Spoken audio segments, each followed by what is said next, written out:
that I would like to do something. I brought something. I want to pass it around and just take a look at it because I'm going to ask you a question.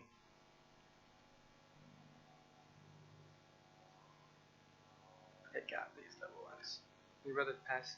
Is there someone of the sisters? Can you give this one to the sisters? And you can pass this around to the sisters. Yes, they can pass it around.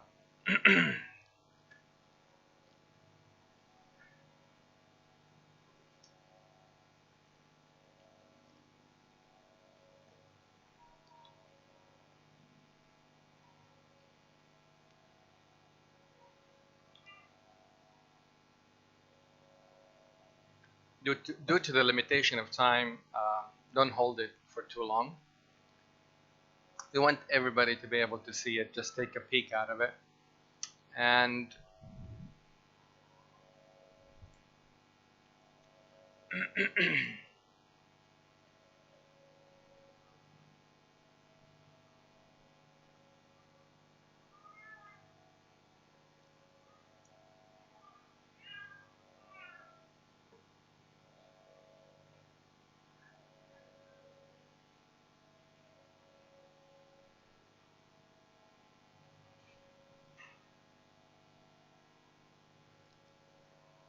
don't worry, inshallah, we'll start the lecture soon.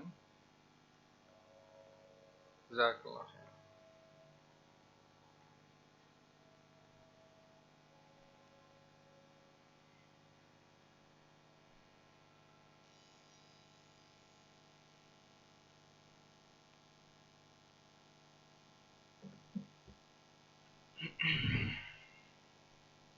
Almost everybody got a chance to see that.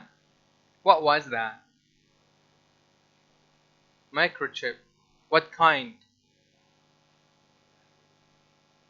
I see. What does it do? I'm sorry?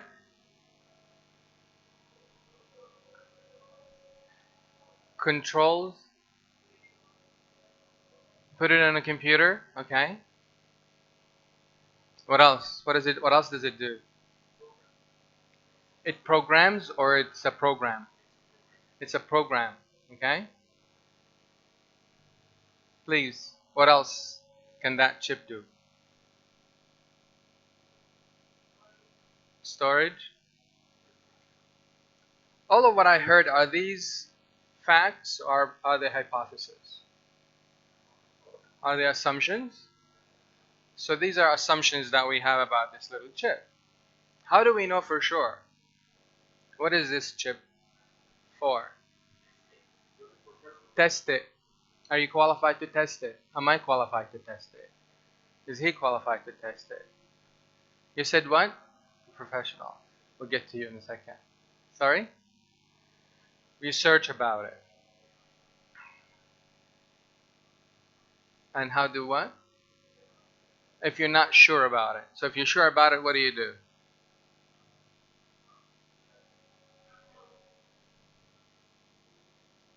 I'm sorry? If you're not sure what it's used for, you just dispose it. Is that what you said? Can be a door stopper.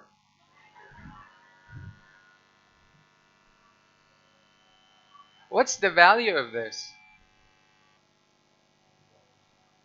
$3? Is that a speculation? Few dollars. Is that a speculation? Right. You see, I just wanted to highlight something. Sometimes we fall into speculations when we don't know, to feel comfortable. So we kind of get an idea of what this thing is about. But I really want to know, what is this? So you said a research. Where do I research? Don't tell me Google. Don't say Google. That's the second new you Google now. I'm sorry? Product manual. That's a good idea. Where would you get the product manual from? The name is right on it, right? The manufacturer, right? So what does the manufacturer represent to this chip? What is I'm sorry? He's the maker. The manufacturer is the maker of this. So when we want to know about this, we need to go find out from the maker.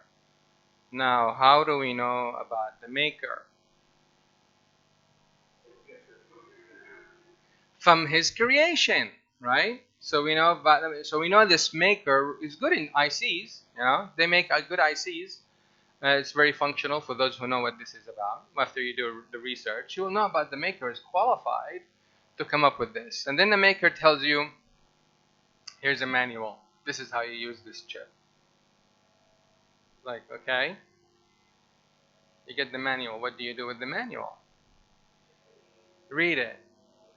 How many people here electrical engineering? Electronic engineering? So when you read it, what do you understand? You don't understand anything. So who do you need? Who do we need to understand what this chip is all about? I'm sorry? Borrow the manual?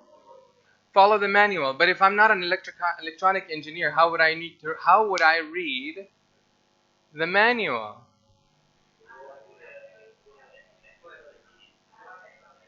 Ask the experts, ask the electrical engineers. Experts. And who decides who the expert is? I'm sorry? Who defines the qualifications? The institute, meaning what? The maker. The maker decides who is the qualified person to tell me about the creation. Can the qualified, what do we call him? Qualified what? A person or qualified specialist, okay?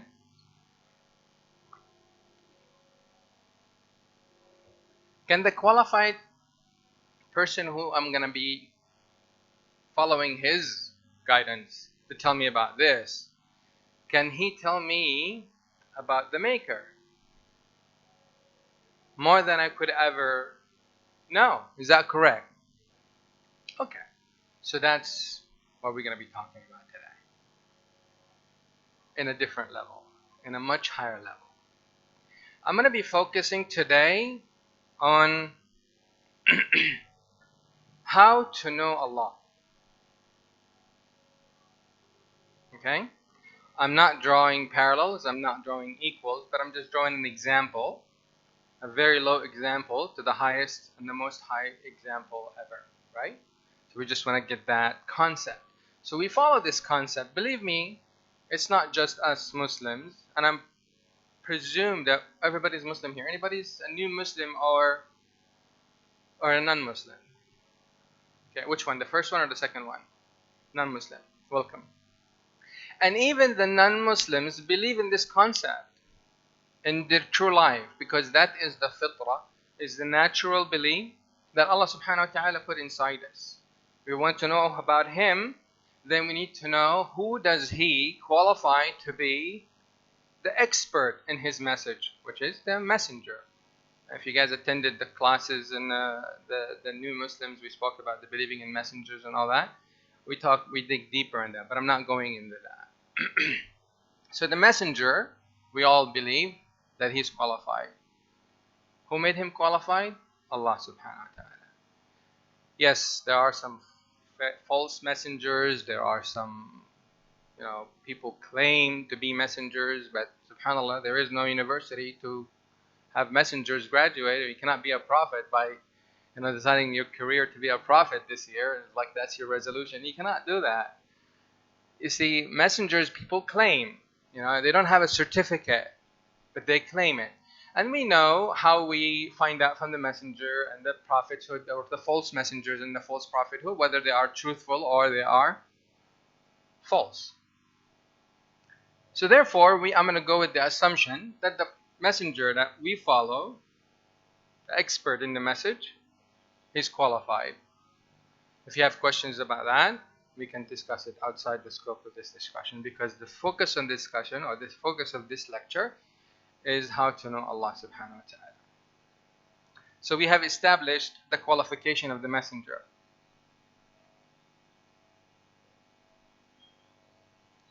What did I do? It's still not working, bro. Let me see. Try one more time. Oh, okay. I was not in focus. Oh, oh, it's spinning. We're waiting for the IC to work. It's starting something, but it's taking a bit. I think it was in sleep mode and now it's recovering.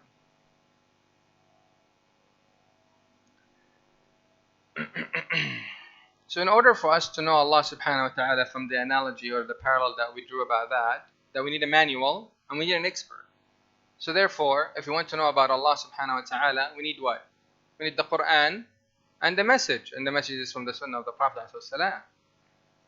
You see, you guys spoke the whole lecture before me talking about anything about Islam. We're talking about ICs and you guys, floored and planned the whole, discussion how it's going to lay out. It's going to go around that. And I didn't say anything. I was just asking questions and you guys answered. So you guys set the agenda for today, which is really, really helpful. Thank you very much. I'm not sure what's going on. Let me close it. Try again.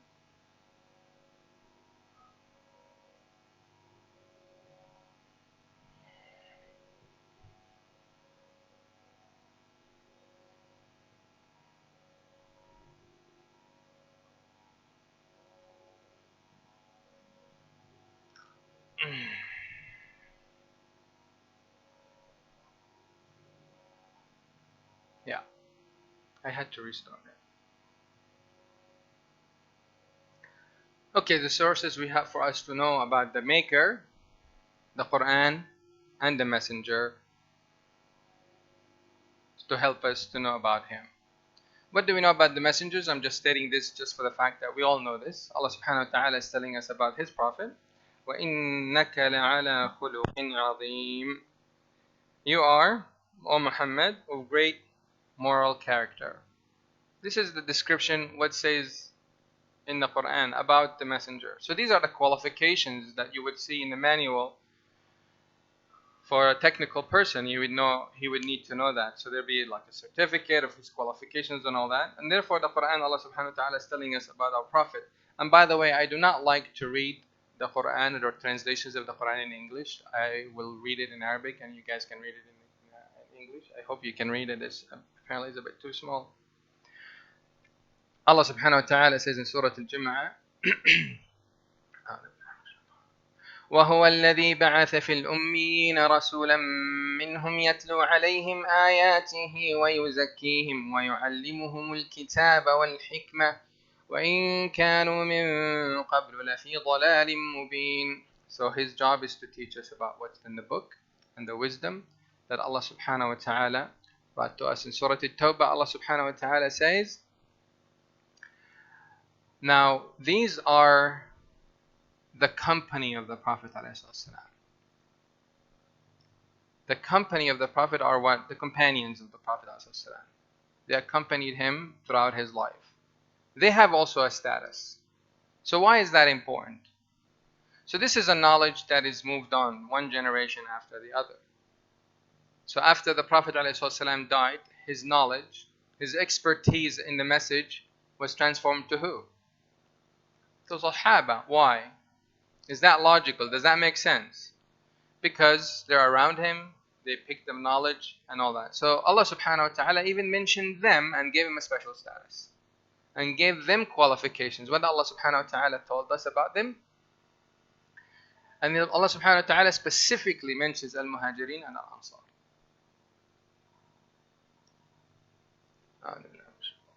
والسابقون الأولون من المهاجرين والأنصار والذين اتبعوهم بإحسان رضي الله عنهم ورضوا عنه وأعد لهم جنات تجري تحتها الأنهار خالدين فيها أبدا ذلك الفوز العظيم. He described them, or he gave them 6 characteristics. Allah subhanahu wa ta'ala said, for those who came first from the Muhajirin and Ansar. Muhajirin are the ones who migrated from Mecca to Medina, and Ansar are the ones who gave support to the Muhajirin, to the migrants. and those who followed them. So then we have a status for the Prophet ﷺ, a status for his companions, the Muhajirin and Ansar, and another status of ownership to those who followed the Muhajirin and Ansar. What's that status? Well, there's a condition before the status. Bi-ihsan means righteously. The status is that Allah subhanahu wa ta'ala is pleased with them. They're qualified. They're certified. Allah subhanahu wa ta'ala is pleased with what they have done and what they will do, because if they follow the steps of the companions of the Prophet, then they are also will be pleased by Allah subhanahu wa ta'ala. And they are also pleased with Allah. So Allah is pleased with them and they are pleased with Allah. How can you be pleased with Allah? How can we be pleased with Allah? Through peace and contentment. That's beautiful. Who gets the peace and contentment? Us? Or Allah gives it to us, or we give it to Allah? Allah gives it to us. So we are pleased with Allah subhanahu wa ta'ala because He is giving us what He promised us to give us if we follow Him. And what's their reward? All these people, Muhajirin, Ansar, those who followed them, what's their reward?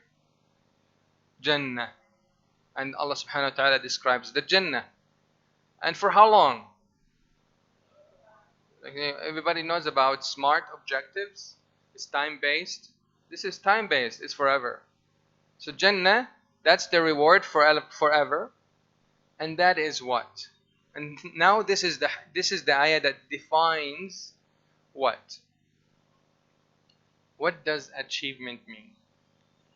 This is absolutely, this is a definition of what success is. And it's not just a success. It's the greatest success. It's the greatest success.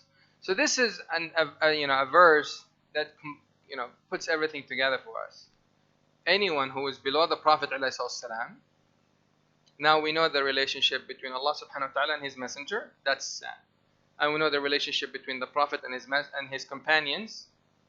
This verse basically defines that for us.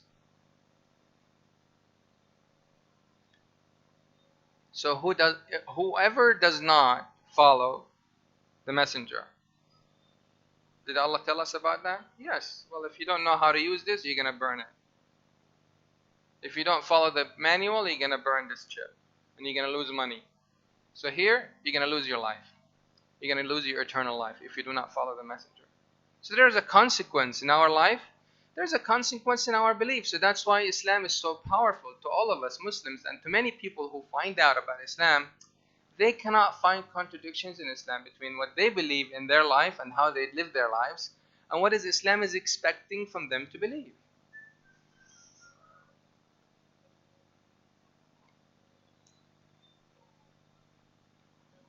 Allah is one of three. That's a speculation. Allah doesn't exist. That's another speculation.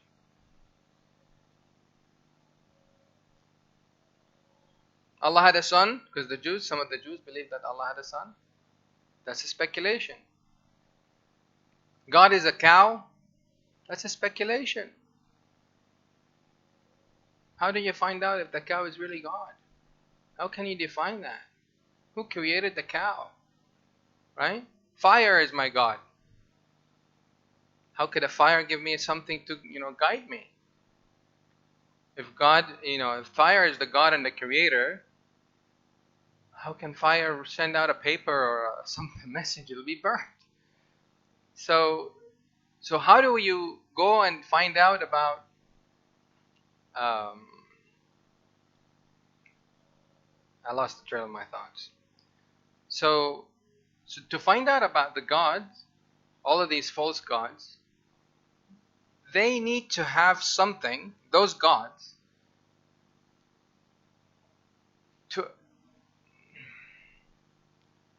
what's the word I'm looking for? To confirm their existence. They need to have evidence that is pointing that they are the creators. We saw the evidence. Here's the name. And what is the evidence of Allah subhanahu wa ta'ala that our creator is one? Many evidences. We talked about that, and we all believe in that in the believing in the Lord, believing in Allah subhanahu wa ta'ala. So whomever disobeys the Prophet, the Messenger,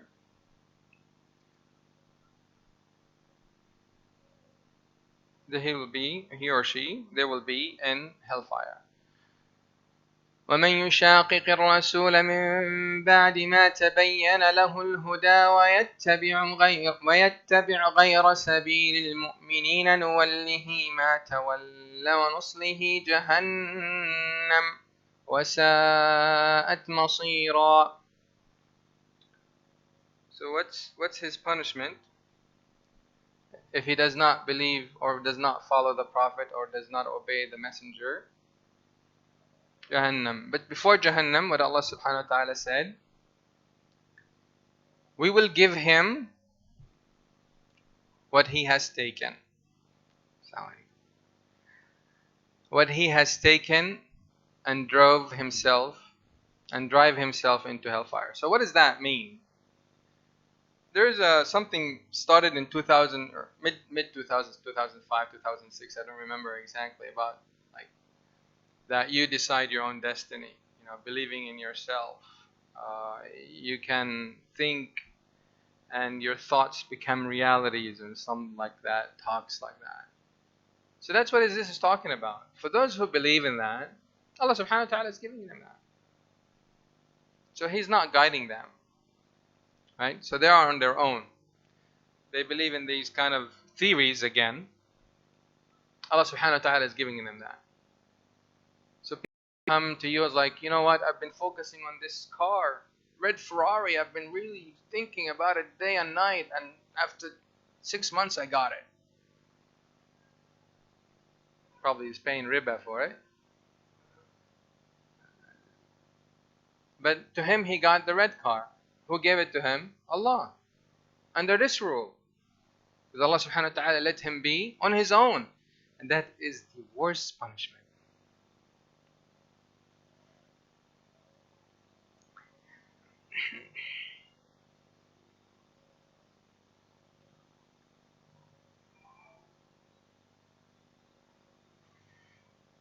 May Allah subhanahu wa ta'ala guide us. And never leave us to ourselves.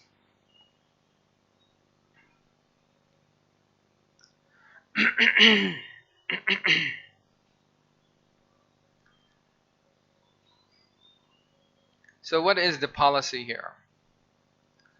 So who are these people who follow the companions and they follow the Prophet ﷺ? They are called the people of Sunnah. They are called the people of Sunnah. And then when we want to know about Allah subhanahu wa ta'ala, we need to follow the path of the people of Sunnah. What does Sunnah mean? I think I have my orders a bit messed up. Yeah, what does Sunnah here mean?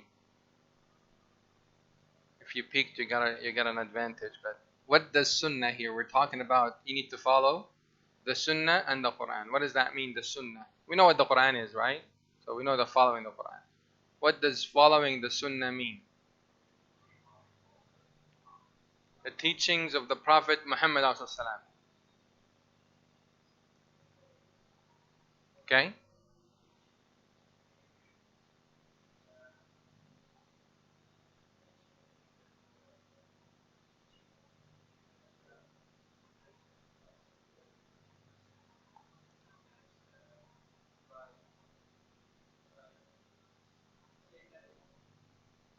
By just acting without saying, we need to follow that act. Okay? What else? The ways? What do you mean by the ways?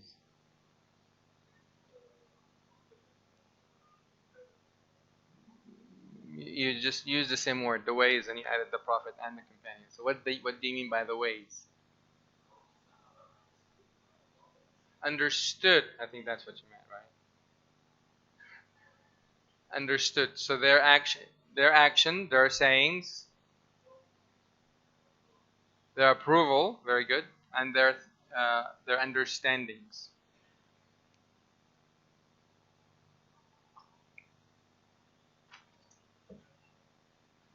So is it what is liked and what is disliked? Is it about making approve or getting approve about an action from the Quran and the Sunnah? It's not only that, but actually it is the path. It is the understanding. It is what they did. So the path is more comprehensive than just a hadith, or a hadith is what he said, and an action, which is a narrated hadith about his action, describing his action. But the path is just, it's really simply the guidance of the Prophet ﷺ.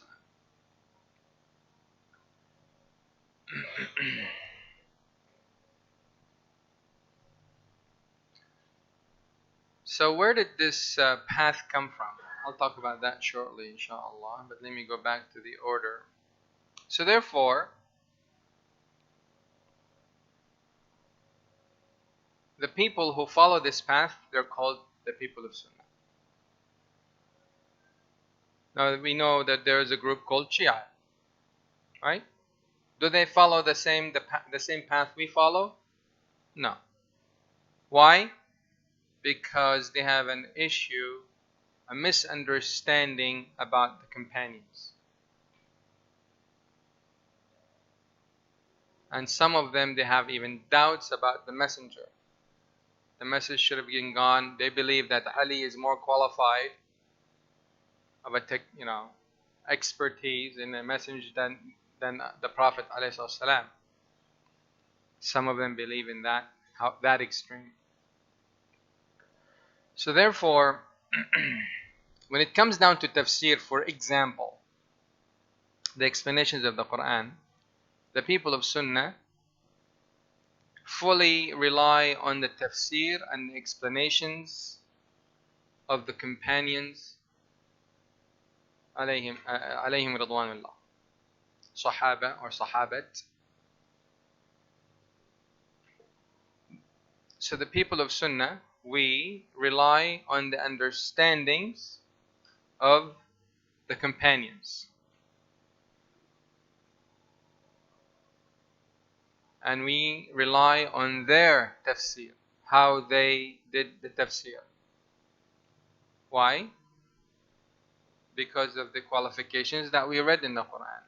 Allah subhanahu wa ta'ala described them as pleased with them. Allah subhanahu wa ta'ala said that He was pleased with them because they followed the messenger closely. Actually, they follow the messenger more than could ever any one of us could follow, to be honest. Unless Allah subhanahu wa ta'ala chooses amongst us whomever He chooses to follow more. So the question here says, why? Why do we, when it comes down to tafsir, what is tafsir? Is the translation of the Quran. In our little example, the translation of the manual. How do we read the manual? If you want to learn it, you would learn it from someone who qualified. So the qualifications are only for the messenger and his companions. All of his companions. Why? Because they witnessed. They witnessed what? They witnessed the revelation. They witnessed the evidence when the revelation came, what the issue was. They also witnessed the matters that the Prophet ﷺ guided them on, whether it was an issue or whether it's a dispute. And also what came out of the Prophet ﷺ's speech. If we were to hear it now for the first time without their explanations, we wouldn't be able to understand it the way they understood it. Because the Prophet ﷺ said it in a way that they understood it. What language was that? Arabic. How many of us speak Arabic? I cannot even claim that I speak Arabic, honestly. Because there are so many Arabic words that you need to go back to the Arabic dictionaries or scholarly books to understand really the depth of it. I cannot claim that I understand Arabic fully, but I speak Arabic. But that doesn't make me fluent in Arabic, right? So they understood the words of the Prophet ﷺ, the messenger, as it came out. He didn't explain much. He just said few words and they understood it. Why? Because they live in the same environment. They speak the same language. The standards of understanding is common and wide. So, same delinquencies. Thank you very much. So, like when I first came to Malaysia, I learned about the I don't know what you call it, a letter or a word, la. At the end, it's like, come on, la. I was like, so what do you need to have la? So I understood that. To the Malays, to the Malaysians in general, that's normal. Or the Chinese, they say ma. Or, right? They say ma. It's that's the nature. It's really understood. You bring someone from outside, like me. Well, I've been here for 9 years, but it's not enough to learn the Malay, to be honest.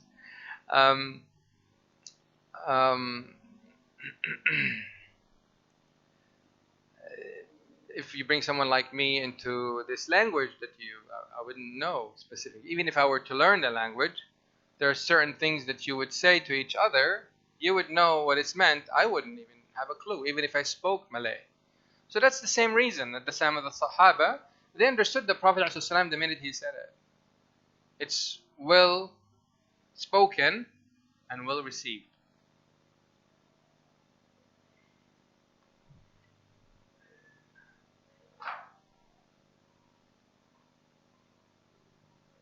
So this is a breakdown of what we mentioned earlier.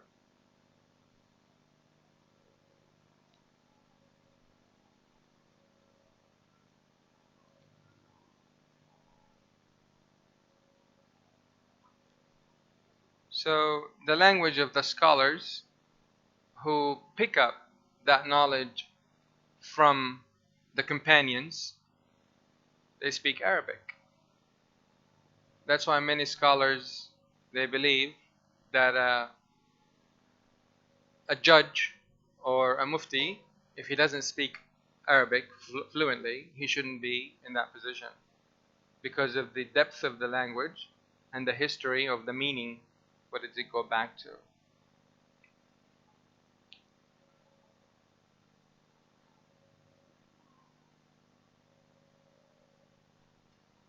So therefore, the word sunnah in Arabic, according to the scholars and according to how the companions understood it, it means the way and the method.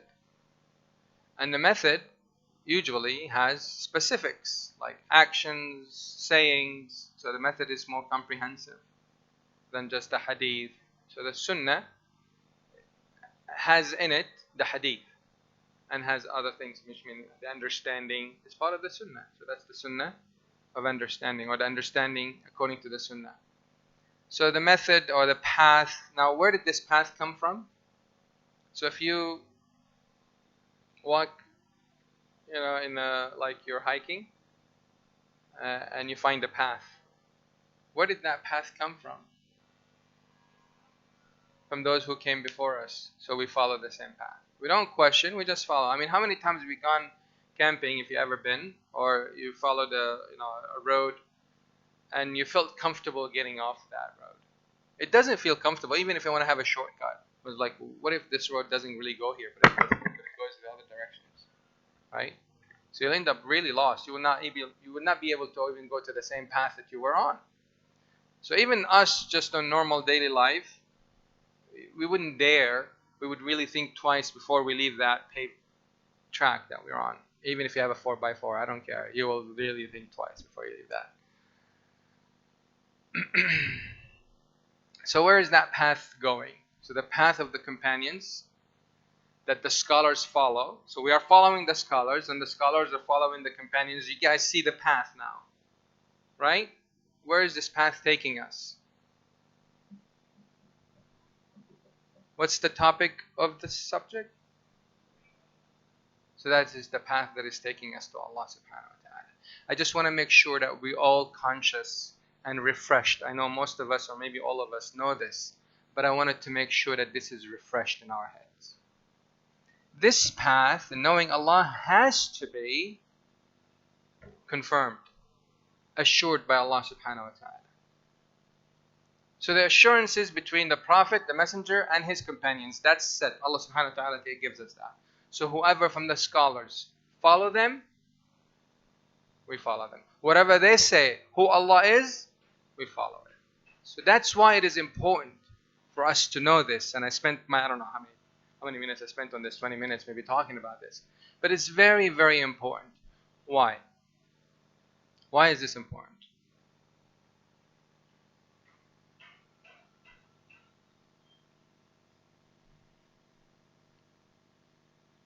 Because anyone can come in and tell us their interpretation of Allah. Start putting doubts on us. If we're not solid on this linkage to the Prophet ﷺ, we will start to have doubts. Someone might say, oh, scholar so-and-so said that. Did he? So if you have doubts of something that you already know, go check it. Google, YouTube, it's really easy. You type the subject and it comes up, verified. If you still don't understand it, come and talk to Sheikh Hussein, anybody who is maybe more knowledgeable about you or read books about this specific subject can help you. But the thing is that we need to understand anything that comes in outside this lineage, outside this path, we need to reject. And that's why it's important for us to follow the Sunnah, to follow the understandings of the companions.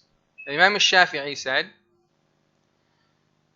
about the companions, they knew what the Messenger of Allah ﷺ wanted. Even if he didn't say it, if he said something, he knew what he wanted. The Prophet ﷺ taught the Sahaba once about a hypocrite. The Prophet ﷺ, he was coming to the Prophet, questioning the Prophet ﷺ, the Messenger, about a commandment from Allah subhanahu wa ta'ala. And the Prophet was quiet. And after that, the man insisted over and over. And after that man left, the Prophet looked at his companions. Wouldn't any one of you chop his head off? He's disobeying Allah. And the companions said, we didn't see you giving us a sign. So that was like the early stages, them learning about the Prophet ﷺ. He said, the Messenger of Allah does not give a sign or wink in his eye.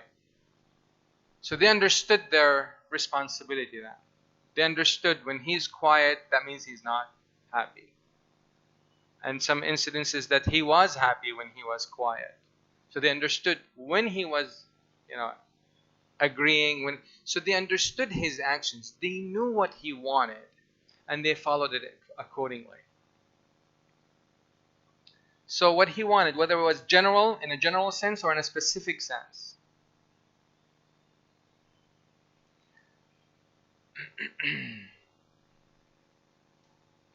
In the determinations or in the guidance, they knew of his sunnah what we know and what we don't know. This is Imam Shafi'i saying.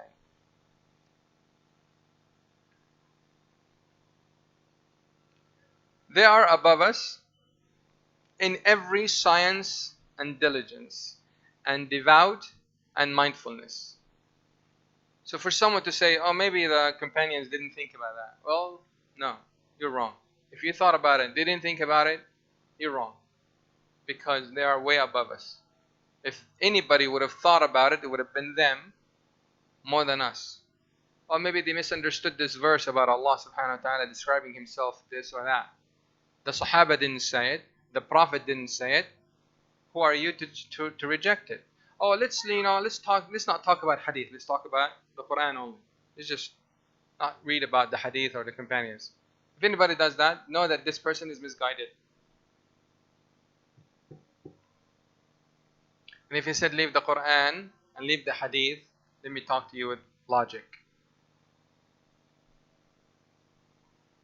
Then he is a disbeliever. He is an absolute disbeliever.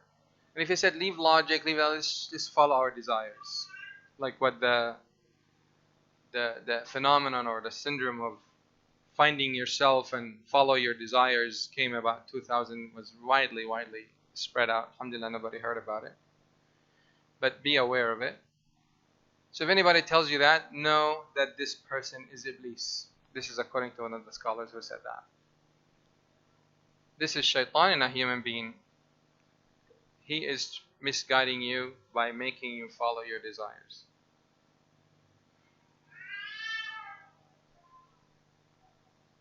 And their thoughts, their fatwas, because there are fatwas from the Prophet, from the companions. They have opinions. To us is superior to our fatwas. This is Imam Shafi'i again is saying. And we do not go out of their fatwas. So we have to comply with their fatwas. If they all in agreement to that fatwa. If there is a dispute, then it's open. Then that's either I follow this fatwa or that fatwa. Is that clear? Okay. And who can give me an example of this happened at the time of the Prophet ﷺ? Two groups of Muslims, the Sahaba, they understood the Prophet ﷺ differently.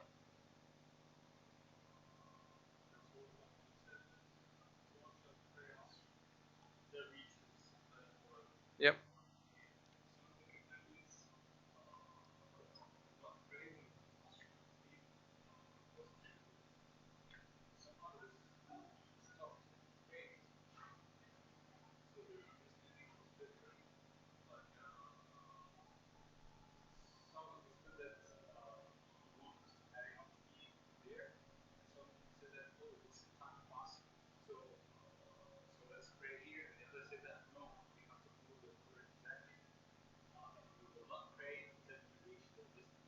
Jazakallah khair. Absolutely. So that's the incident. Everybody heard it, right? I don't need to repeat it, hopefully. No. Okay, I'll repeat it. So this is an incident when the Sahaba, the Prophet ﷺ asked them to reach Banu Qurayza before Asr. He said, do not pray Asr until you are at Banu Qurayza. So when they were traveling, it was time for Asr. So they had a dispute. They said, need to pray Asr now because Allah says in the prayer is on time. It must be on time. It has to be done now. It's time for Asr. The other group of companions, they said no.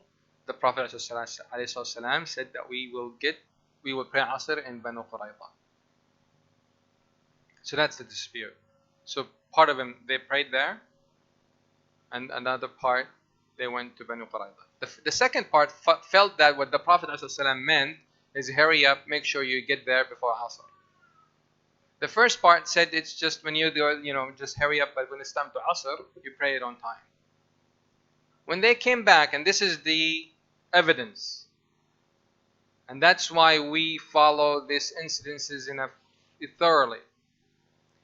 When they went back, they told the Prophet ﷺ, and he said, you're correct and you're correct. Both of them were correct in their understandings. And this is rahmah for us.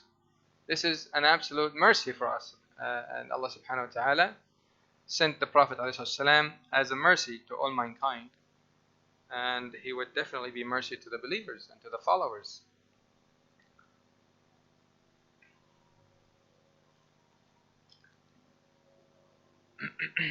Imam Malik said the Sunnah is like Noah's Ark. Who's Noah? The Prophet Nuh alayhi salam. Whoever went on it was saved, and whoever missed it, drowned. And if he drowned, he went to eternal punishment. So the consequence of not following the Sunnah.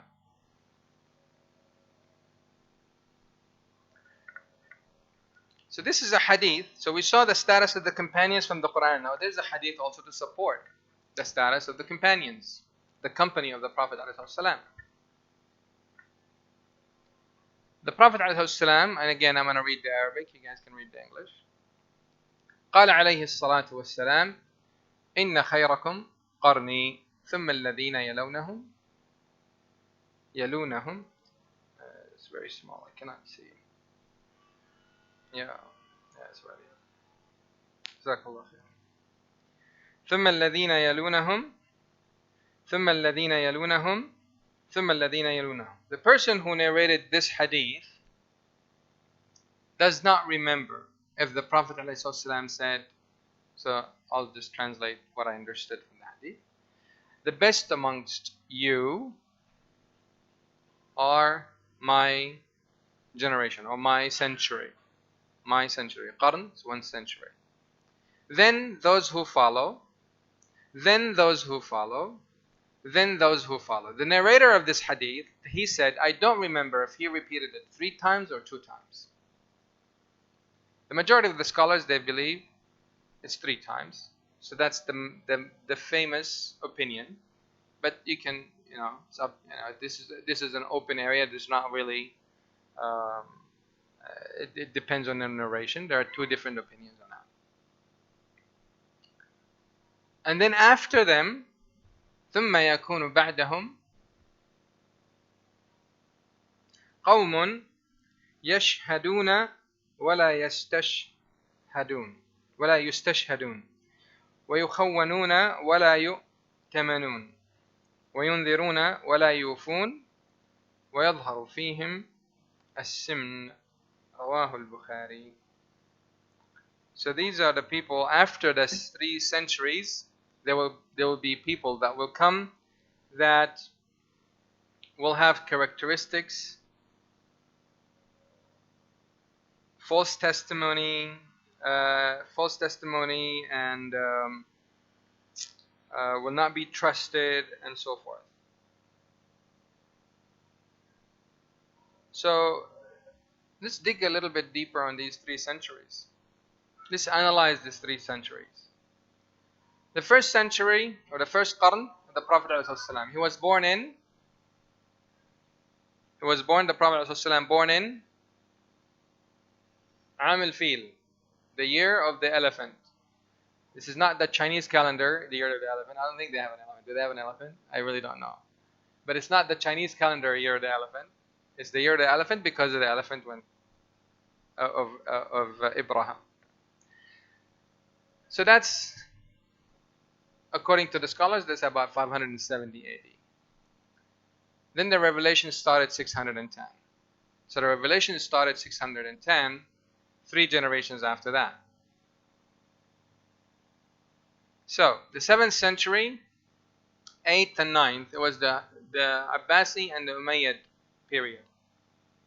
And subhanallah, at the end of the 9th century, or middle of 9th century onwards, the Abbasi Khilafah started to decline. What happened here so it wasn't included in that 4th generation or 4th century? Anybody can guess? Anybody can guess? What happened in the 10th century of Islam, of the revelation? So that will be the 4th century after the revelations, after the message was sent to the Prophet ﷺ. On the 4th century, what happened? Anybody? You can guess. I'm going to correct you, inshallah. What could have happened? After the Abbasiyya, what came? After the Abbasiyya, the Abbasid ruling. In 909 AD, it was the establishment of the Fatimi ruling in North Africa. And who was ruling the Fatimi ruling? Shia. It was the Shia understanding, because it developed at the time early on. And they were growing and they were growing until the 909. And subhanallah, it was on the 10th century, right after the 3rd generation, that the Prophet ﷺ told us they are amongst the blessed. Yes, brother. Yes, the Murabitin, Al-Ghaliba, yes, they went and fought them and they won over them, and they established it in North Africa, and they expanded to Egypt, and then they took the Arabian Peninsula and they took over Kaaba, and they destroyed the Black Stone. They've done a lot of horrendous things. So that's why when we go back to the hadith of the Prophet ﷺ, خير القرون قرني, my century, and the one after it, and the one after it, and the one after it. So that brings down to the fall of the Khilafah. And well, the Khilafah continued under different rulings, but the spread of the Shia was at that time. So we need to be very aware of our history, so we know when we draw these, and reflect to when we study this Islam and the rulings, and how it reflects to history. So what is our duty? Our duty is to glorify the Quran and the Sunnah, and that's because the Quran and the Sunnah are here by Allah subhanahu wa ta'ala to guide us, to make us happy, and to give us the glad tidings of Jannah.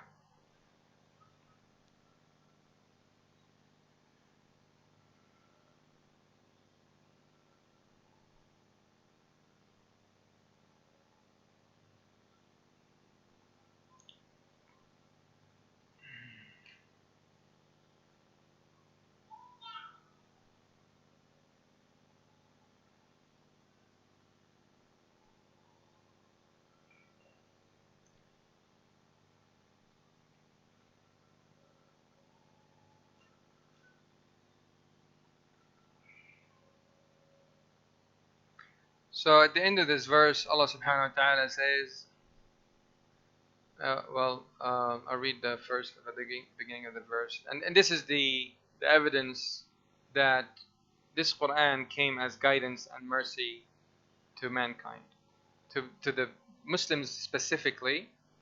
And another narration that, and another verse, Allah subhanahu wa ta'ala tells us that the Prophet was sent as mercy to mankind. But this one is specific, that this Quran is guidance for us Muslims, is rahmah, is mercy for us Muslims. So when it comes to Islam, we need to use this verse as opposed to the other verse, because this is specific to the Muslims.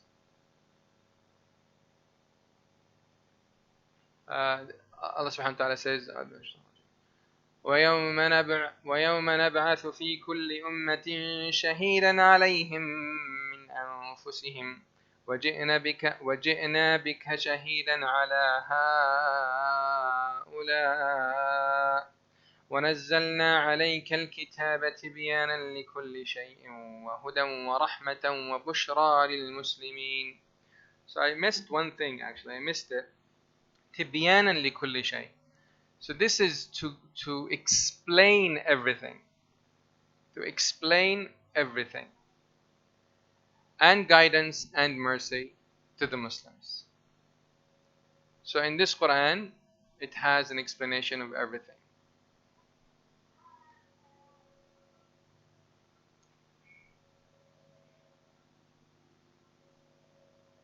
So Allah subhanahu wa ta'ala gave us warnings about not to follow the Quran and the Sunnah. Bismillah ar-Rahman ar-Rahim. يا أيها الذين آمنوا لا تقدموا بين يدي الله ورسوله واتقوا الله إن الله سميع عليم. So this is saying, do not put yourselves before Allah. This is the translation.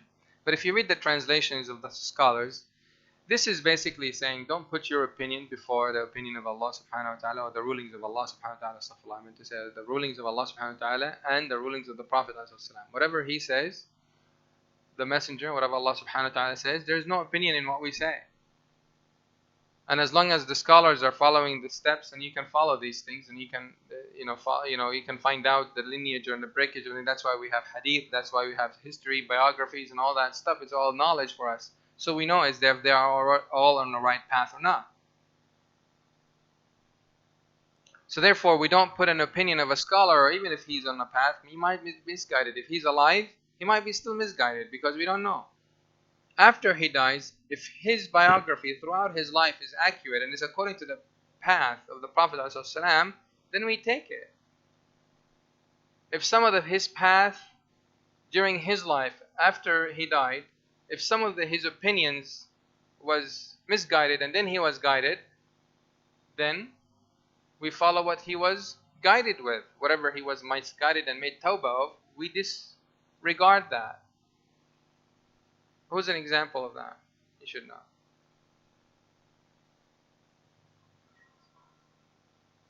One of the tabi'een,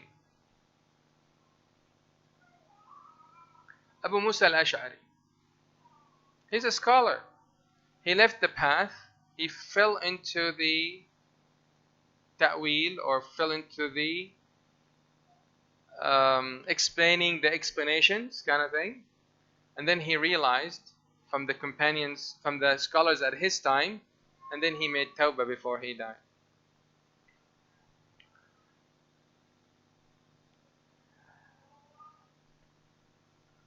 How are we doing on time? 15 minutes, and then we can wrap it up, inshallah.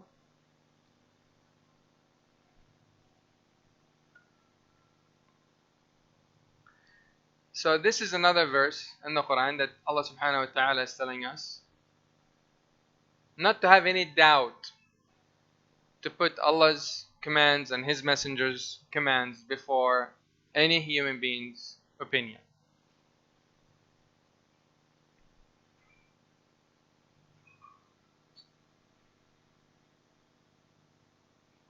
So, Imam Ibn Kathir. How many people know Imam Ibn Kathir? You know Imam Ibn Kathir, you've heard of him. Imam Ibn Kathir, I see hands. And wake up a little bit, get your blood going a little bit. Okay? Imam Ibn Kathir, he's a scholar of what? Tafsir. What did he say about this verse? He said that Allah subhanahu wa ta'ala is giving His believing servants, His believing, the ibadihi al-mu'mineen, the etiquettes on how to treat the Prophet ﷺ with reverence, respect, and he said not to rush, not to be rushed into things between his hands, i.e. before him. You know, don't rush and try to say, oh, I know how to do it, it's like you. No, don't. Even if you're sitting in a setting with the scholars, and even if you know the ruling, if you have a scholar, I mean, out of respect, that person, that scholar is following, you know, assuming that he's following the path. We need to let them say it, even if we knew it.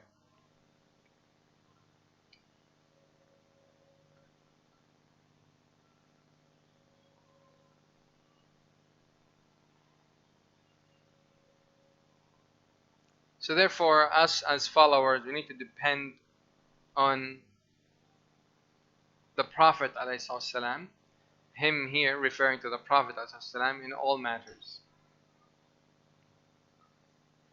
So if the Prophet ﷺ was not explicit in explaining something, who do we go to?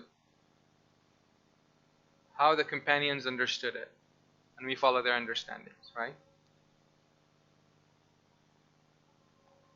And Imam Shaykh al-Sa'di also mentioned about this as the etiquette of Allah subhanahu wa ta'ala about His Messenger. What's our etiquette should be. Without it, eternal happiness, eternal bliss will be missed.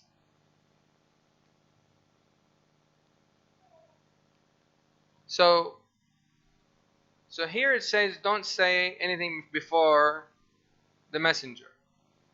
So how is that basically saying? It's like what he's saying here, Imam Sa'di is saying this is an extreme form of forbidding. How is that? So here Allah subhanahu wa ta'ala is saying, Ya ayyuha alladhina amanu la tuqaddimu bayna yadi Allah wa rasul بين يدي الله ورسوله واتقوا الله لا تقدموا بين يدي الله ورسوله.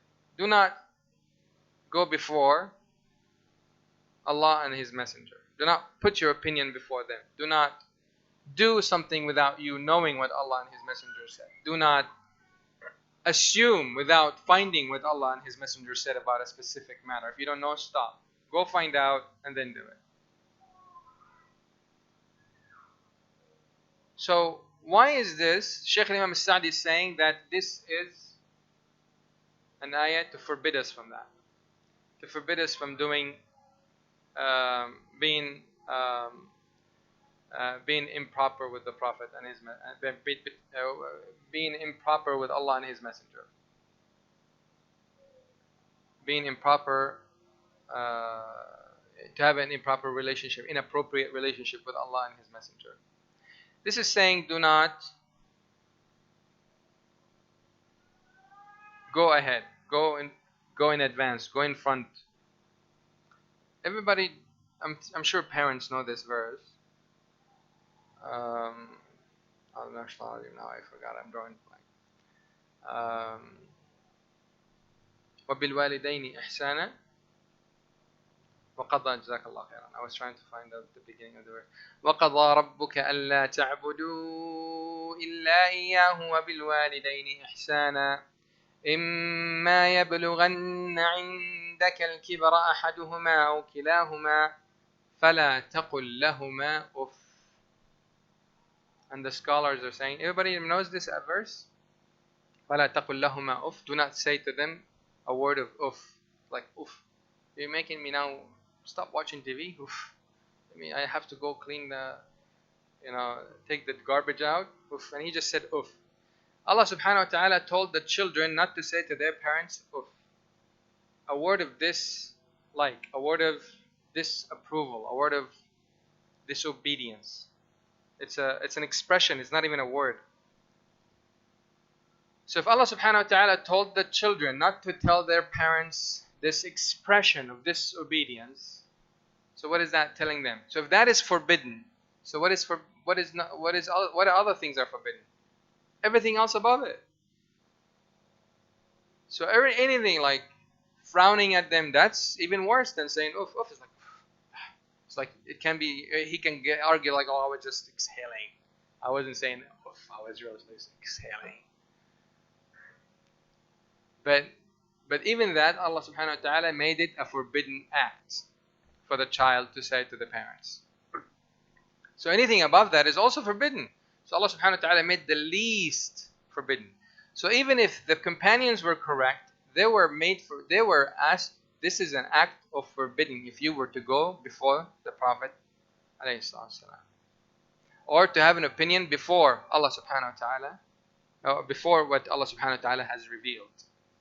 So for us, if that is forbidden, then doing it is like worse. So that's also forbidden. So Allah subhanahu wa ta'ala is drawing the minimum and is saying that is forbidden, and anything above it is also forbidden. Is that clear? So that's what Imam al-Sa'di is saying, that this is an extreme form of forbidding. Forbidding what? Forbidding other opinions he was talking about. So therefore, if a sunnah, a method, we're talking here, if a sunnah, a way of thinking, a way of understanding the Quran, became clear to any of us, it is a must on us to follow it. And I have examples of many scholars. Ammar ibn Abdul Aziz radiallahu anhu, he said, no opinion for anyone with the sunnah of the Messenger of Allah alayhi salatu wassalam. No opinion whatsoever. And that's why we know him, that he was the one who revived the sunnah at the time of Abbasi or Umayyad? Abbasi. So why is this topic so important? Why am I focusing on this topic? Because every misguided group that we see around us, they followed the misunderstanding. They followed their understanding, and there's a dislineage, there's a disconnection between their understandings and how the Prophet and his messenger and his companions understood it. So we don't want to fall into our understandings, because we can, a lot of, mashallah, there are many brothers that are so creative, mashallah, and sisters. And you've seen, I mean, I'm from in the US, we've seen a lot. I mean, we've seen a woman to be an imam, alhamdulillah, rabbil alameen. A woman with shorts, she's the imam. And she calls herself a Muslim, and they open a masjid and they did that. Astaghfirullah al-azim. That's their understanding. Because of what? Because of this, believe in yourself. You're a woman. You have feminism and all that nonsense. Got mixed up. They lost the path and they didn't even think about it twice. It's like, oh, I'm a woman, you know what? I'll just follow this feminist movement. So whose path are they following? They're confused. They're not following anyone's path. They're not following the feminist movement, and they're not following Islam. And many of those examples, I mean, we can spend another 2 hours just on examples of what we have seen over there. Allah subhanahu wa ta'ala guide this ummah to the straight path and keep us on it. Allahumma ameen. And keep us on it until we meet you, Ya Allah.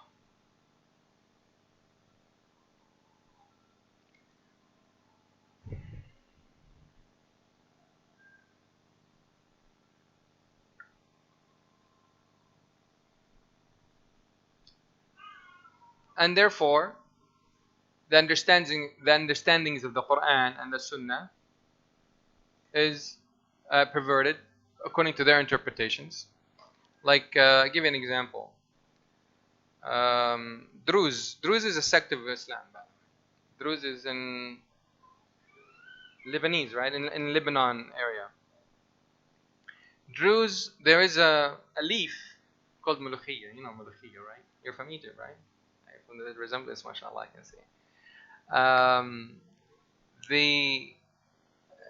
There's a plant. The Arabs, it's an Arabic dish. You pick the leaves and you mince it and you make a little bit of sauce, and it's called Mulukhiyya.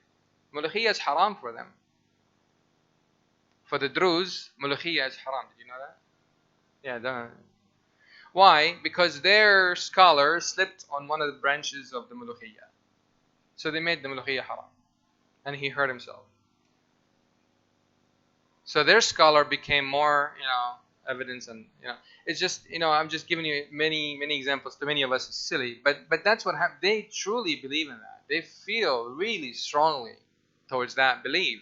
But all of that started from leaving the path way before. They didn't realize that no one was there to remind them, you need to come back to the path. And they've been going on their own for that long.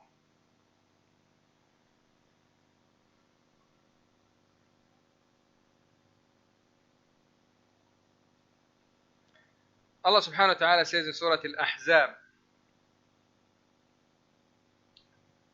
وَمَا كَانَ لِمُؤْمِنٍ وَلَا مُؤْمِنَةٍ إِذَا قَضَى اللَّهُ وَرَسُولُهُ أَمْرًا أَن يَكُونَ لَهُمُ الْخِيرَةُ مِنْ أَمْرِهِمْ وَمَن يَعْصِ اللَّهَ وَرَسُولَهُ فَقَدْ ضَلَّ ضَلَالًا مُبِينًا. So if Allah subhanahu wa ta'ala ordained a commandment or ordained a matter, there is no option for a human being but to follow. And whomever doesn't follow, then he is in a true and clear misguidance.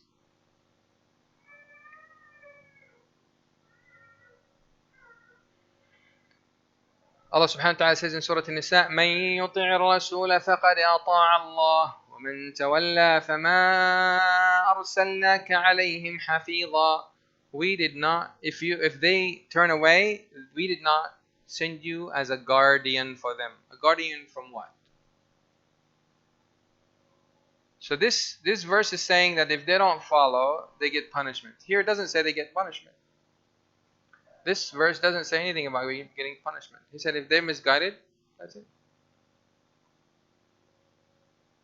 I had one Muslim scholar, a lecturer in one of my classes when I was in school.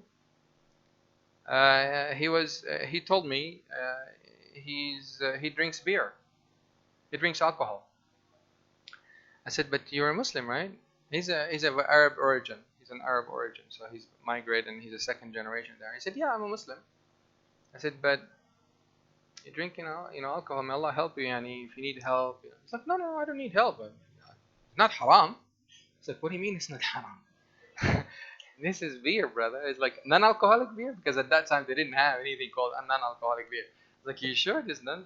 It's like, no, it's regular beer, but it's not haram. Okay, the beer is not haram. The alcohol is not haram. Whiskey is not haram. What are you talking about? It's like, are you sure you're a Muslim? I said, yes. I said, in the Quran, read the Quran. And he quoted that verse.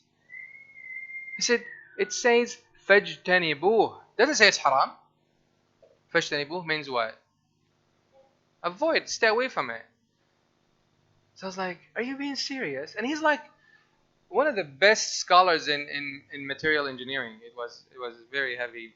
I didn't like it, but it was very heavy material engineering stuff.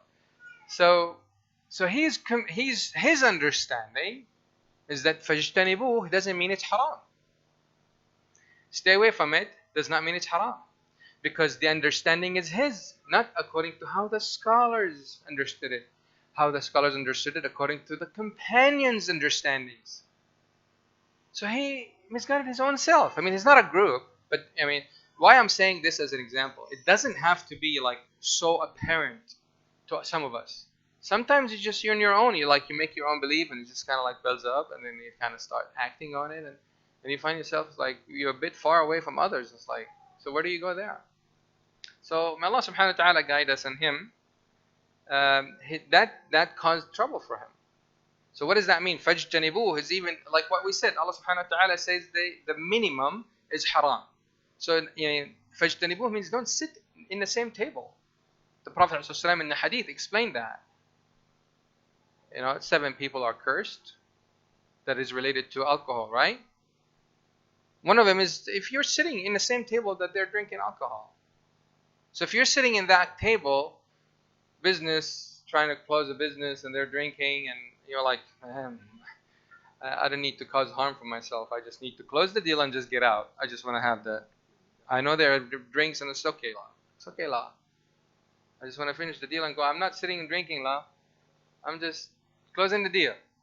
I really don't like the drinks on the table, but I have to close this deal because this is the biggest deal I've ever gotten so far. So. But Allah subhanahu wa ta'ala is testing us in these kind of circumstances. That deal came from that person, or is coming from Allah subhanahu wa ta'ala? Who brings us sustenance? Who's giving us rizq? And by the way, speaking of rizq is not only money, right?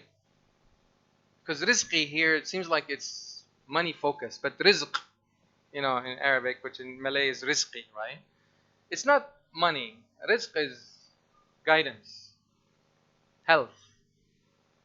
Wealth is part of it. Wealth, right? Knowledge, jazakallah khair. Righteous wife, righteous spouse, righteous children. All of that is rizq.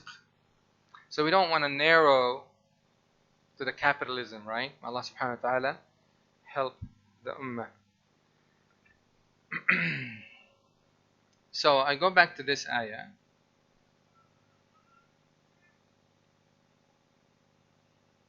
So this ayah does not say anything about punishment. So therefore, وَمَنْ تَوَلَّى, so it's not haram. Like that, the lecturer I had, Professor Tariq, his name.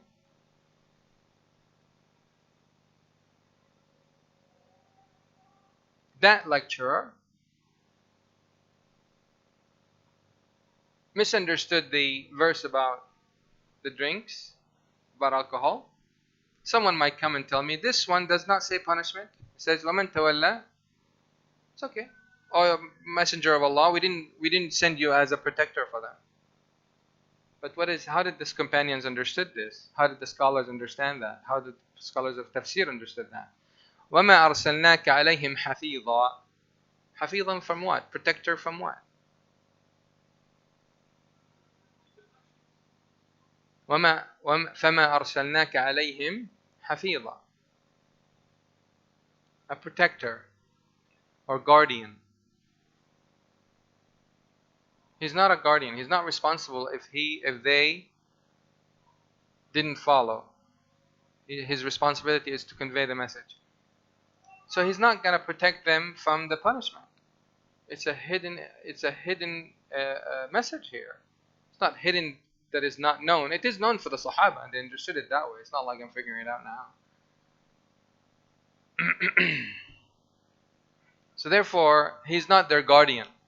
He's not going to be protecting them from the punishment. That means the punishment is going to get to them. So that's basically saying this verse is pretty much saying the same thing as this verse is saying, in a different or at a different level.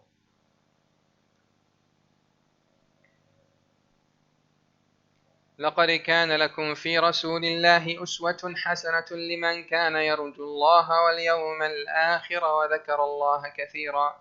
So our guidance, the best of example is the Prophet ﷺ.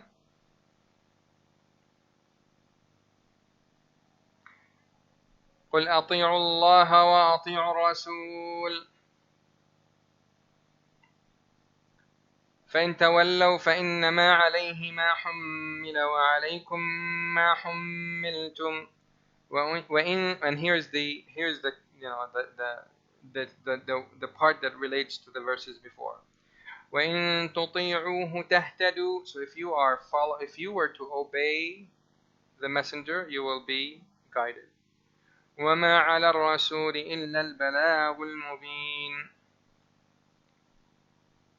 And verses after verses that Allah subhanahu wa ta'ala is confirming that we must follow the messenger in order for us to succeed.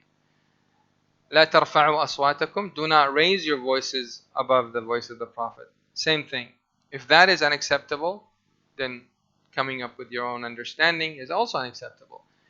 If that simple action is a big no-no, anything above it is also forbidden. So according to the scholars who follow the path of the companions, they say al-iman قول وعمل واعتقاد. Say or promise, action that we do, or i'tiqad, something we believe in. It's a belief. Promise like what? What's the promise? What's the say? What we say? Shahada. Ashhadu an la ilaha illallah. That's a promise. We are bearing witness that there is no Lord or no God except Allah subhanahu wa ta'ala. So that's a promise. That's something we say. That say, we say and we promise ourselves, we promise we have this covenant with Allah subhanahu wa ta'ala, has to reflect in the actions. So the more we do, the stronger the belief. And the more we say of ibadat, the more we do of ibadah, of worshipping, and the more we say of ibadah, that will strengthen our belief.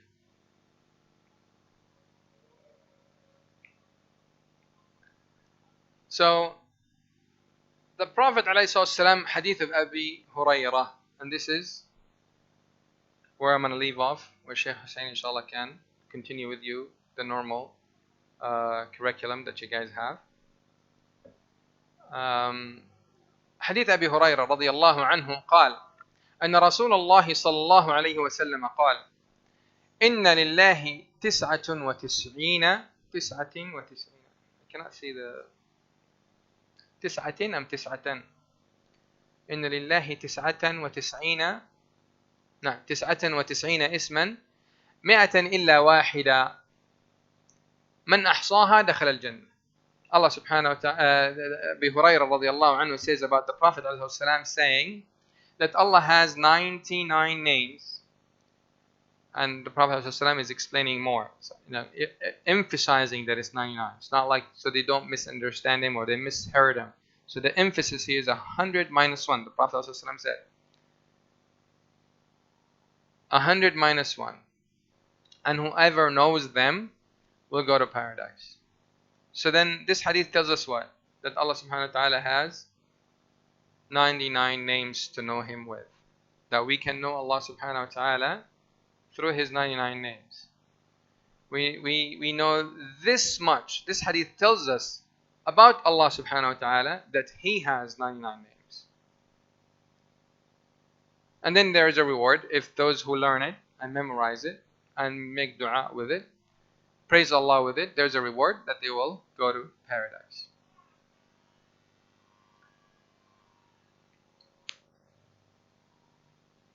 The greatest names of Allah subhanahu wa ta'ala is what? I'm going to know who speaks Arabic and who reads Arabic now. The greatest name of Allah subhanahu wa ta'ala is what? Very good ijtihad. May Allah reward you for that. But it's not the answer that the scholars came up with. Allah. And if you see all the verses in the Quran that mentions the names of the Prophet, the names of Allah subhanahu wa ta'ala, هو الله الذي لا إله إلا هو الحي القيوم هو الله الذي له ملك السماوات والأرض هو الله الذي لا إله إلا هو الملك القدوس. Another verse, right? It always starts with Allah subhanahu wa ta'ala. So the greatest name of Allah subhanahu wa ta'ala is Allah. So we cannot say Ar-Rahman huwa Allah. We say Allah is Ar-Rahman. Alright?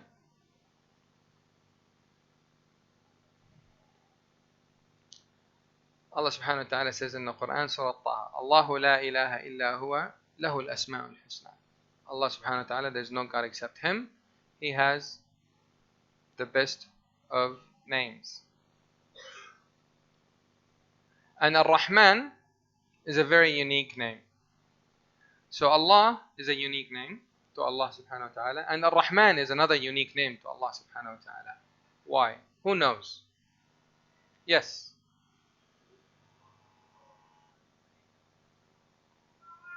Yes. Now, why is it special? Why these two names are special?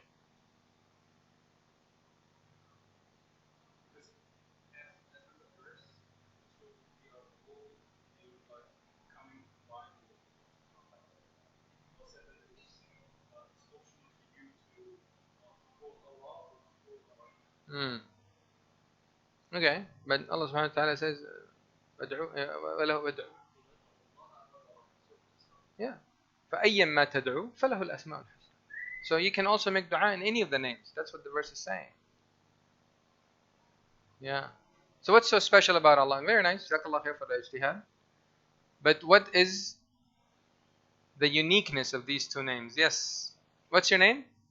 This is my son, by the way. This is Abdul Rahman. Yes, Abdul Rahman. Because of Surah Ar-Rahman. Again, good ijtihad, but that's not. But that's, if that's the case, then Ar-Rahman is unique. But about there's a surah named Allah, there is no such thing, right?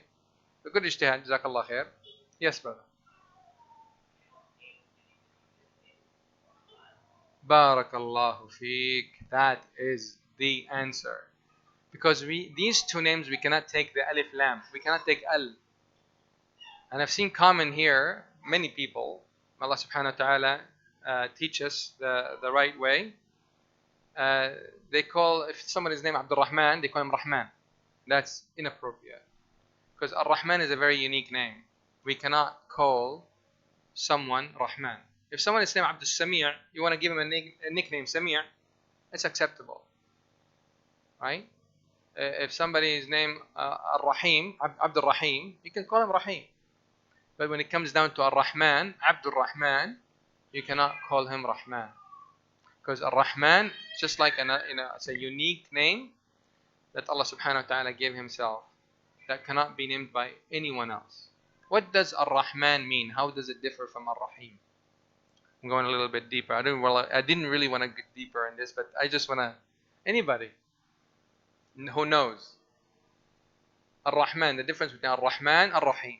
Allah subhanahu wa ta'ala, we say Bismillah, Ar-Rahman, Ar-Rahim. Alhamdulillah Rabbil Alameen, Ar-Rahman, Ar-Rahim. We say this a lot. Every day we say it. Maybe every hour some of us do.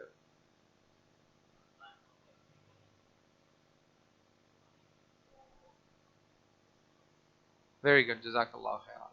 Barakallah fi. That is very true. Ar-Rahman is comprehensive rahmah to all mankind. And how many rahmah is there? One rahmah. 100 rahmah. Very good. That's a better answer, by the way. Exactly. I know your scope is here. Yes, we have only one rahmah, 99 rahmas, inshallah, in the day of judgment. Right? So Ar-Rahman is a comprehensive mercy. So the non-believer, they have the mercy of Allah subhanahu wa ta'ala. They have the ability to speak. They have the ability to be happy for a short while, or maybe a long time, I don't know. They have the ability to look good. They have, in all this, they have the ability to have merciful to their children. And if, as children, they have the privilege to have the mercy of their parents, right? So all of that, they're non-believers. They're children of non-believers, but they have that rahmah of Allah subhanahu wa ta'ala. Ar-Rahim is a specific rahmah to the believers. So that's why we always say Ar-Rahman, Ar-Rahim. In the Quran, Allah subhanahu wa ta'ala says it always in that order. Because Allah subhanahu wa ta'ala وَكَانَ بِالْمُؤْمِنِينَ رَحِيمًا. وَكَانَ بِالْمُؤْمِنِينَ رَحِيمًا. And the order is always Ar-Rahman, comprehensive, Ar-Rahim, specific. So it's always in that direction or in that order. How much time do we have? Oh, ya Allah, 15 minutes over. I'm supposed to be speaking until 12:30. Okay, I'm going to stop here. I'll just have more examples of the names of Allah subhanahu wa ta'ala. Anybody have any questions within the scope of what we spoke about, what we discussed? Inshallah, I will try my best to answer to the best of my knowledge. Questions? So I can ask questions and you guys have the answers of what I just mentioned. No? You want me to repeat? You can watch the recording if you want to repeat. Any questions? I usually come up with questions and ask. But this time, subhanAllah, I didn't. So, inshallah, it's a good thing. Yes?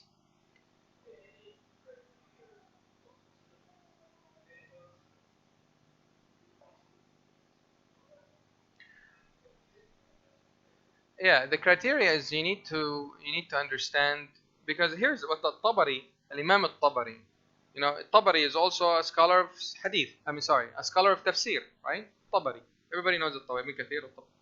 Excuse me. These are the big mufassirin.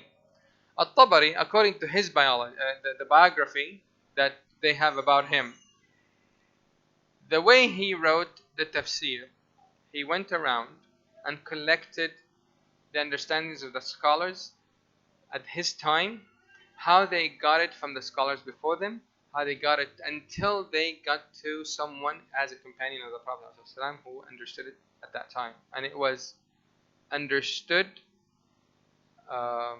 collectively by all the companions. He did not. If you see the book of Tafsir of Tabari, it's not a small book. I mean, it's quite many books actually. And he just collected it, and he is considered to be a scholar of tafsir. So to be a scholar of tafsir, well, in order for you to give tafsir of your own, you need to be a scholar of tafsir. And a scholar of tafsir must know the biographies and what the scholars of tafsir before him did, and how they did it, and what was their methodology to collect. So the mufassirin, they collect information that was authentic understanding at that time. They just narrate it. They don't have their own opinion. If they have their own opinion, it's based on some other narration that some other scholars narrated. These scholars did not. So, sometimes you see the hadith, it's called hadith mutawatir. Hadith mutawatir means like the same hadith was narrated by several sources. So that hadith is more confirmed, right? It's considered hadith mutawatir. It's very solid. I mean, there's no doubt about it, right? There's no doubt about all the hadith sahih. But this one is highest level of sahih, mutawatir, right? In the tafsir, when the scholars follow a path, some other scholars might follow another path. So what these people have heard about the explanations of a specific verse, this lineage did not hear about it. Maybe they all meet. I was trying to avoid it, it didn't work out. They all meet at the companions, right? But the understanding is the same, but there's an additional information, an additional clarification or assurance that this will be stronger in the meaning than this one. But the meaning is the same. So you cannot come up with something that has a meaning in the tafsir that no one ever thought about before. No one could ever come up with that. And if I come up with my own tafsir, even if, let's assume I'm just making my own tafsir, even if my tafsir was accurate, according to the scholars of tafsir, of scholars of fiqh, this is considered to be a sin. Why? Because I am saying something about Allah's book without knowledge, and that is considered to be a sin. So therefore, we need to collect the knowledge from those who before us and how they did it, and we follow their method. Then the more we learn, the more, and then you become a scholar of tafsir. If it's according to the same path or the same methodology. Good question. Jazakallah khair. And yes, sister. Rahman, you wanna give the microphone?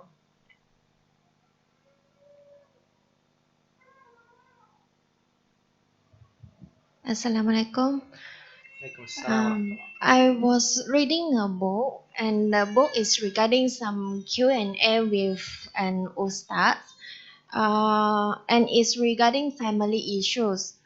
One of the question is like how to handle when they have a naughty son or naughty children, and the ustad actually taught them to recite Al-Fatiha in the water and let the son drink the water.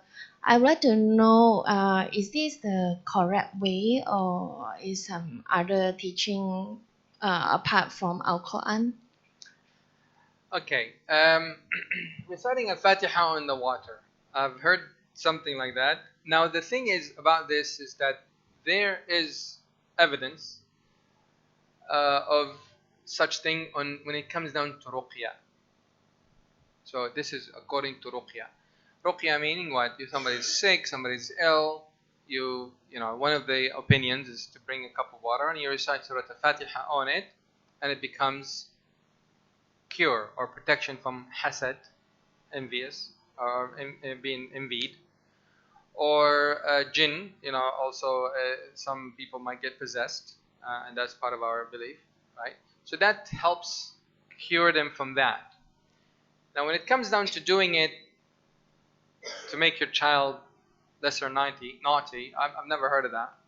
I really don't know the evidence of that, unless maybe the child or the scholar thought maybe he may have mess, meaning like being harmed by jinn, or maybe being had an evil eye hit him, so he's trying maybe to clear that out of the way. But that's why it's important for the scholars to elaborate a little bit about that, because it's not just about a child being naughty, you just give him water and you read Fatiha and you expect him to be an angel the next day. It's not going to happen. Unless Allah subhanahu wa ta'ala wills it, of course. But the thing is that when it comes down to this matter, maybe the scholar, the shaykh or the ustad, is trying to rule that out, because that is really an easy thing to do, to recite Al-Fatiha. Some say it 7 times, some say more, some say it less. But Al-Ruqya and Al-Fatiha, did that happen at the time of the Prophet ﷺ? It did. And those who make Ruqya at the time of the Prophet ﷺ, they got paid, and the Prophet ﷺ accepted it. He didn't reject it. But the issue here, we need to kind of have a clear boundaries around Ruqya. I mean, I've seen accurate Ruqya, and there is false Ruqyas, and we need to be very, very careful if the Ruqya is not within the boundaries of the Quran, because the Ruqya, it happens only by the Quran. You cannot give Ruqya by your saying or mumbling. Sometimes I've personally experienced a very sad, but it's true. I mean, it's a person who called himself a scholar, and he was supposed to help a possessed woman, and then he was speaking, but he wasn't speaking Arabic, he wasn't speaking any language that we understood.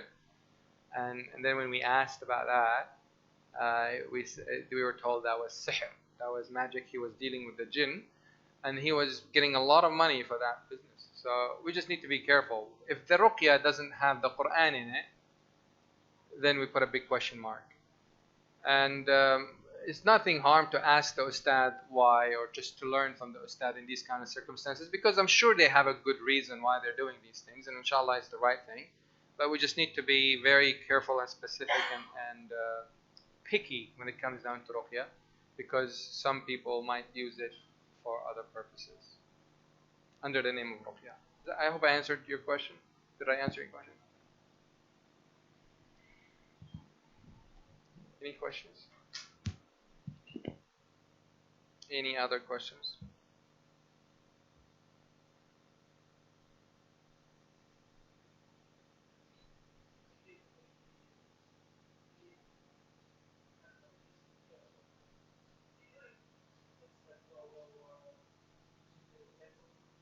They use it as? Yeah, that's considered shirk. Yes, that's considered shirk. I know a brother in Penang. Um, he really, I mean, he cooks really good food. It was really tasty food that I used to eat there. I was in Penang before, by the way. And I noticed, I mean, he was the restaurant that he had, or the shop lot, or whatever you call it, like the little this, I don't know what they call it. It's close to my home, so it was a walking distance. So I ate there a lot. Best tom yum I've had. So, and I noticed that he has a tiger. And there's some, and I learned later about the tiger. And then the tiger was really dirty.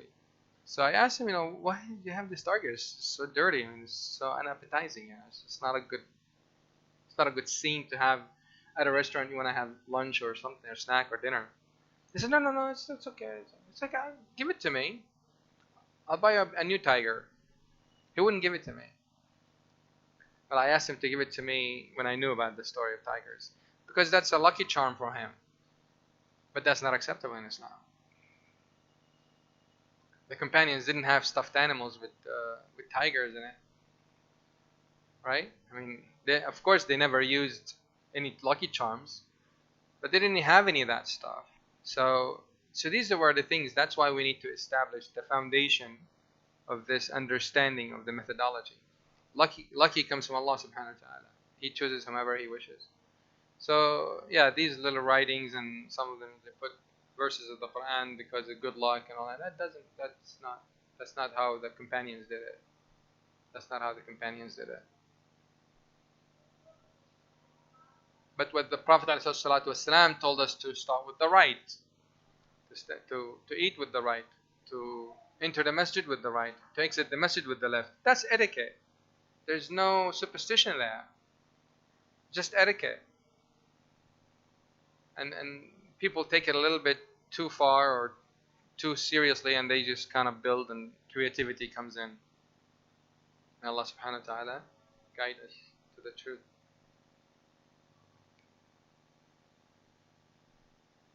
Any other questions?